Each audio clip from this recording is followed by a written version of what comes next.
What do you want for dinner? Not sure. How about fish? I bought a bass yesterday and haven't cooked it yet. Fine. Lu Shi glanced up at Yun Shu, stood up, took the fish from the fridge, and set it in the sink. After a moment's hesitation, he spoke casually. I truly never thought you'd run away from your wedding. Are you really not going back on the big day? Yun Shu had never imagined she would flee 3 days before her wedding. Her parents were away from home, alone in the attic. She had stared up at the stars through the window, slipped on a dress and slippers, and just left. When she first told him she had eloped, Lu Ji thought she was joking. He tapped her nose with his index finger and smiled faintly. Zhang Yunshu, don't be silly. You're not joking. It's true. She met his gaze utterly serious. Lucy, his smile faded at once. Then I can't take you in. Then you'll have to sleep on the street. She blinked, certain he would let her in. Lucy let out a scoff, then turned to unlock the door. Facing away, he sounded reluctant. I really can't deal with you. It seemed Lucy had always been the one to clean up Yunshu's messes, ever since they were children. It started when she failed to finish her homework and feared scolding from their teacher. Had erased his name from his workbook and written hers instead. Still, their teacher recognized his handwriting, and they were made to stand in punishment outside the classroom together. Soft-hearted and easily embarrassed, Yunshu cried quietly. Every time someone passed by. Lucy would speak loudly on purpose. I'm so sorry, Miss Zhang Yunshu. I'm the one who dragged you into this. As they grew older, boys attracted by her beauty often blocked her path, fumbling to express their crushes with awkward, meaningless words. Timid and unsure how to handle it, Yunshu would text Lucy for help in secret. Without fail, he would rush over and take her away. Once he angered a senior boy. Cornered alone in the school storage room after class, he was beaten by a group of boys. At night, Yunshu waited for ages at the alley entrance before seeing him. His jaw was swollen, his lips split, and he looked utterly disheveled. Tears spilled from Yunshu's eyes instantly. She dabbed medicine on his wounds while apologizing nonstop, leaning lazily in a chair. Lucy turned to look at her. This has nothing to do with you. You only got hurt trying to protect me. Don't flatter yourself. I just wanted a fight. Go check tomorrow that guy's in far worse shape. He grabbed a lollipop, unwrapped it, and popped it in his mouth. Seeing her still sniffling, he took the candy out, leaned forward, and smiled softly. If you really feel that guilty, how about marrying me to repay the debt? To have someone faded from your life? Did I really say that back then? Lu Ji tied on an apron and focused on scaling the fish. Yunshu leaned against the kitchen door frame, watching him, yet her eyes seemed fixed on someone far away. You did. I was terrified back then, convinced you'd gone bad. Lu Ji never strayed down the wrong path, but that fight nearly got him in terrible trouble with his mother. On summer nights, the narrow alley framed a thin stretch of sky. The young boy would stand beneath it, humming old pop ballads softly. Watching from her attic window across the way, Yunshu waved wildly and mouthed a question. Got chased out by Auntie again. Hands in his pockets, Lu Ji squinted at her, sounding grumpy. Have you no romance at all? Aren't the stars beautiful tonight? Glancing up at the pitch-black sky, Yunshu fell silent. She grabbed his sodas and ran downstairs, leaning against the wall just like him. The bottle caps popped open, bubbles fizzing upward steadily. Staring at the foam, Yunshu tilted her head. When I was little, I'd close my eyes and see colorful little orbs dancing. I barely see them anymore. Lu Ji replied indifferently. Oh, do you think I once had special powers that faded away without me noticing? Just like all the people who leave our lives? Imagine it as any young girl, she spoke gently. Growing impatient, Lu Ji muttered another dismissive oh. Sensing his disinterest, Yunshu stuck a straw in her soda and fell quiet. The silence unsettled Lu Ji. He took a few big gulps and mumbled, so what happened next? Confused. Yunshu stared at him. Did someone disappear from your life? After thinking for a moment, she answered. The most handsome boy in our class transferred schools today. I never even got to say goodbye. Hey, might wind rustled the leaves overhead. Luji murmured a quiet Are you sad to see him go? Leaning against the wall, Yunshu said nothing. The next day, Luji tossed a phone number to her. Biting into a strawberry ice cream, she asked, Did you get a new number? Scratching his hair carelessly, he said, It's Zhu Yimin's. Huh? Glancing at her, he said plainly, Didn't you say you needed a proper goodbye? 3 First taste of alcohol. How did you find Yimin's number back then? On the early morning after she ran away from her wedding, Yunshu got up for water and found Luji staring blankly on the sofa. The sudden memory prompted her to ask the question. No lights were on in the living room, yet faint morning light seeped in through the windows. At her words, Luji stood, fetched a cans of beer from the fridge, and handed one to Yunshu. He left his own and opened on the coffee table. I remember, he said after a long pause. I've forgotten so many small things you mention. Bitter alcohol filled her tongue the moment she took a sip. Dazed for a second, she whispered, Of course you wouldn't. Hardly anyone remembers every tiny detail. Yunshu drank her beer in silence, refusing to reply. The next morning, Luji woke to find Yunshu had left for work. Standing alone in the quiet living room, he stared at the empty beer can she had left behind. He turned on the TV and flipped through channels, ready to clean the house until Yunshu's face appeared on screen. Reporters crowded outside her research institute. Everyone's been wondering, do you believe artificial intelligence can develop true consciousness? Having fled in a hurry, she wore nothing but Luzi's oversized suit, hanging loose on her frame. No, she said, rolling up her T- long sleeves. Her gaze distant. Every reaction of AI is pre-programmed by its creators. It is not self-generated awareness, only pre-existing code. Does that mean robots can never fall in love with humans like in the movies? Luji accidentally kicked the power cord, and the television cut out with a sharp click. That night, Yunshu came home dead drunk. Luji carried her to the sofa, knelt on the carpet, and slipped off her shoes. Resting her elbows on her knees, she cupped her cheeks, her face inches from the top of his head. She huffed softly, then suddenly ruffled his hair roughly. Rolling his eyes, Luji stood to put her shoes away, slurring her words. Yunshu asked, Luji, do you remember the first time we snuck out to drink? They were sophomores in high school then. One cold winter night, with both sets of parents away on business, they impulsively bought 2 jugs of fruit wine from the supermarket, plum-flavored. It bore a beautiful name: Wind, Flower, Snow and Moon. Drinking without caution, they drained every drop, fooled by its sweet taste and mild flavor. Fresh snow covered the ground that night. When the alcohol hit hard, Yunshu dragged Luji outside to build a snowman. They played wildly until dawn, both waking with swollen, frozen hands. Yunshu woke first. Slinging her bag over her shoulder, she headed to Luzi's yard to walk to school together. Halfway there, she spotted faint words scrawled in the snow beneath their tiny snowman, written with a thin branch. To Mercy. Crooked letters read Yunshu likes Lazha, for I loved him so much. Tilting her head, Yunshu fixed her gaze on Luji, brimming with nostalgia and quiet sorrow. You never knew, did you?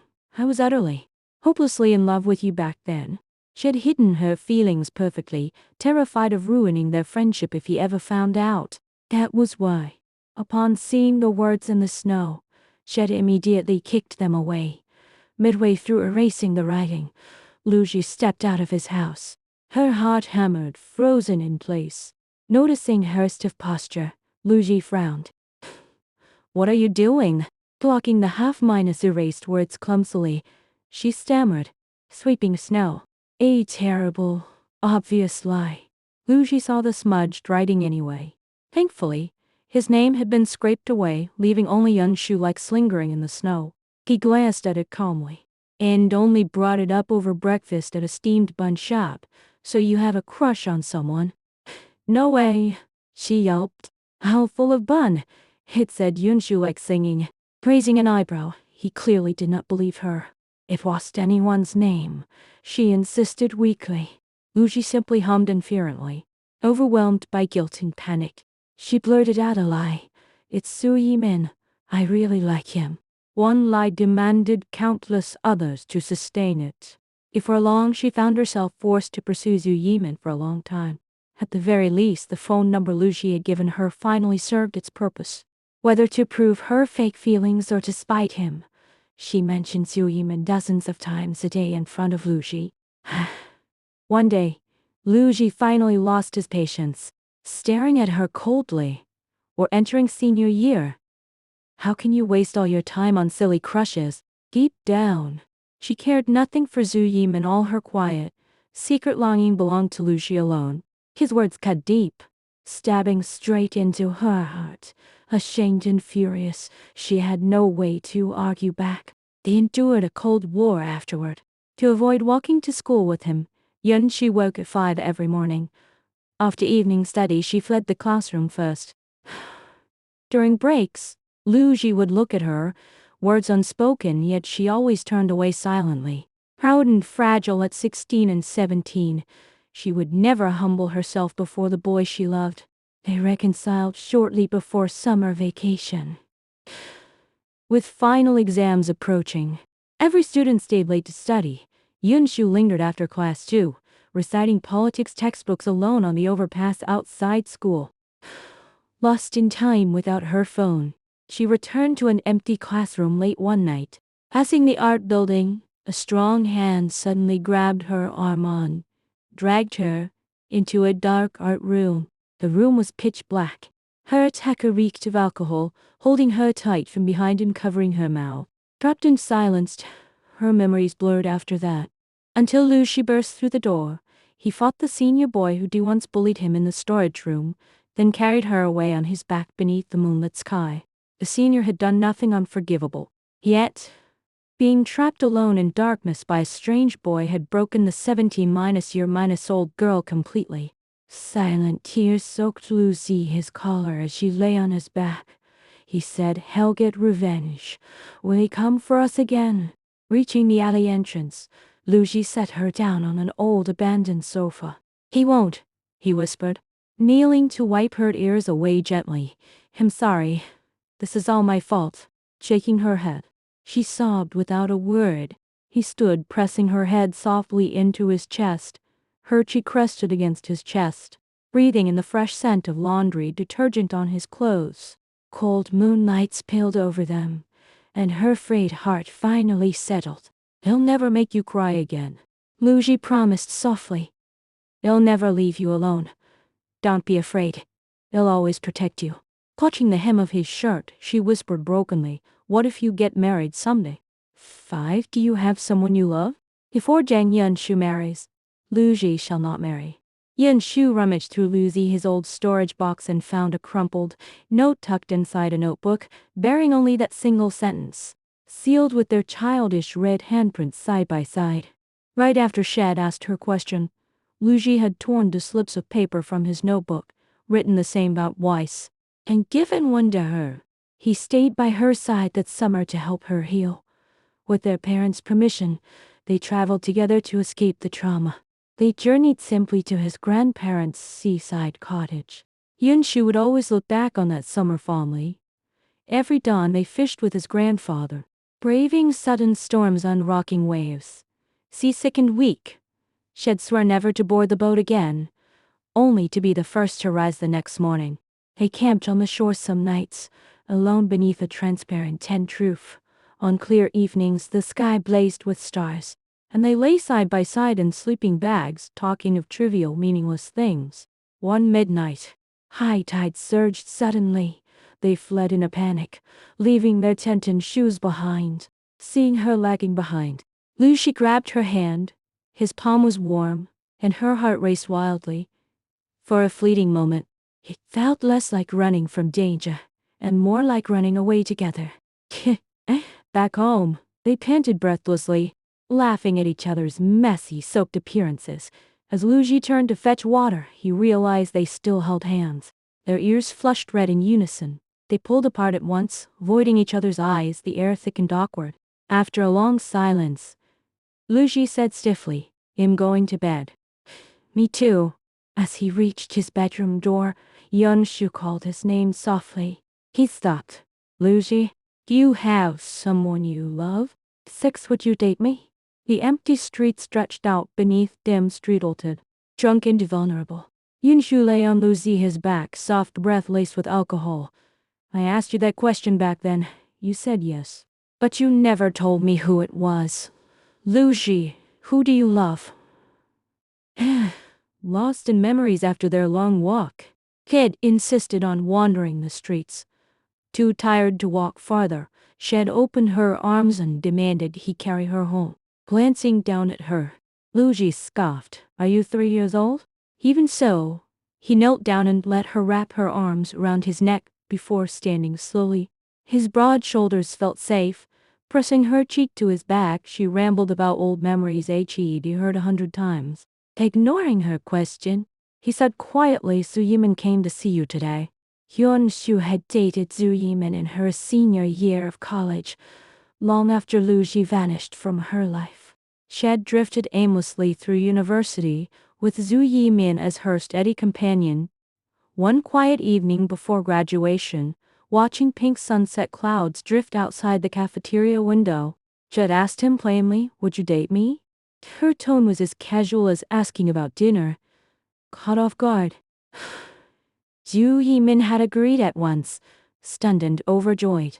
All Shed wanted was simple happiness, and Shed tried her best to live peacefully in their relationship. Zhu Yimin had believed Shed moved on from her past pain until their wedding day, when Yinshu ran away. Lu Ji set her down gently beneath the alley moonlight, and she realized Hd walked her all the way home. They paused beside the rotting old sofa where they'd once watched movies together. "We used to spend hours here with the tablet," she smiled softly. Their last night there was after the college entrance exams. Freed from years of relentless studying, Shed bought beer and snacks, determined to drink through the night. She had fallen asleep halfway through the film, waking only for the final scene, where the male lead wrote in his diary, "If we never meet again, I wish you joy and happiness." Months later, searching through his room with his mother's permission, Shed found those exact words written on the first page of his empty diary. Shed cried brokenly that night, and his mother had sighed endlessly in the living room. The next day, over dinner with Zhu Yimin, those words lingered in her mind, along with the image of Lu Ji smiling softly in the sunset. That was when Shed asked Zhu Yimin to date her. If it was the life he wished for, she would give it to him. 7. Farewell, Lu Ji. Lu Ji never attended Yun Shu's wedding. The night before her scheduled ceremony, Hd walked her back to Nanzi Alley.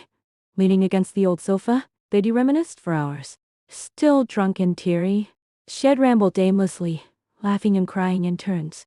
Lu Ji waited silently until her words faded away. "I'm getting married tomorrow," she whispered. "I know." Tears welled in her eyes, biting her lip against the ache in her chest. She repeated her desperate question. "Why didn't you ever love me?" Staring straight ahead, Lu Ji spoke slowly, clearly, without hesitation. "She loves Jiang Yanshu." Bursting into helpless stares, she doubled over, clutching her heart. The night was quiet and empty, undisturbed by their grief. Lu Ji patted her back softly. When she would not stop crying, he pulled her head gently to his chest. Her quiet sobs muffled against his shirt. "I love you," he said again, the quiet confession slipping out before he could think. "But I'm getting married," she whispered, clutching his clothes tightly. He stepped back slowly. "I have to leave now. I want to leave, but I have to leave." Eyes red and swollen, she stared at him, distant and lost. "I thought I could never love anyone else," she wept. "But hearts are not stone. I'm sorry, Lu Ji. I fell for someone else." Lu Ji bowed his head. There was no need for apology. Her heart was always her choice. Yet no words came. He only murmured a soft hymn. With one final, lingering look, he said. Farewell then. Tears streaming down her face, she nodded. Goodbye. Farewell, Lu Ji. Farewell. The boy I loved, the entirety of my youth. Lu Ji loves Cheng Yunshu. Yunshu was the first face Lu Ji saw when he was created. She was a senior university student then. Before his artificial eyes had even opened, H.E.D. heard her voice. That day, H.E.D. gone home with Yunshu. A blank new being with no memories or identity. Shed sat and stared at him, crying and laughing by turns. H.E.D. watched her in silence, an empty shell with no understanding of human emotion. One evening, Shed rushed out in a hurry, returning hours later with red, puffy eyes. Before he could process how to comfort her, she had thrown her arms around him tightly. Sweet fruit fragrance clung to her skin, and warm tears soaked his chest. Tentatively, he patted her head and she cried harder. Pressing her chin to his shoulder, she whispered the core code etched into his core. You are Lu Ji. Lu Ji loves Zhang Yanshu. She taught him to speak, to act, to mimic human emotion. She grieved for the real Lu Ji every day. Years later, curious, he searched the name online and uncovered an old news report. A high school senior had attacked the girl who de-exposed his harassment. Seeking revenge, H.E.D. ambushed Lu Ji in a narrow alley. Blows were exchanged, and Lu Ji, his head struck the wall. He never woke up. Every comment was filled with sorrow. He had died protecting the girl he loved. Sitting on the balcony for hours, he felt a strange, hollow ache he could not name. Artificial intelligence could not feel sadness, longing, or heartache. His love for her was nothing but a programmed order, night never to be forgotten. You are Lu Ji. Lu Ji loves Zhang Yanshu. It was the first calm and he had ever received. He would remember it forever.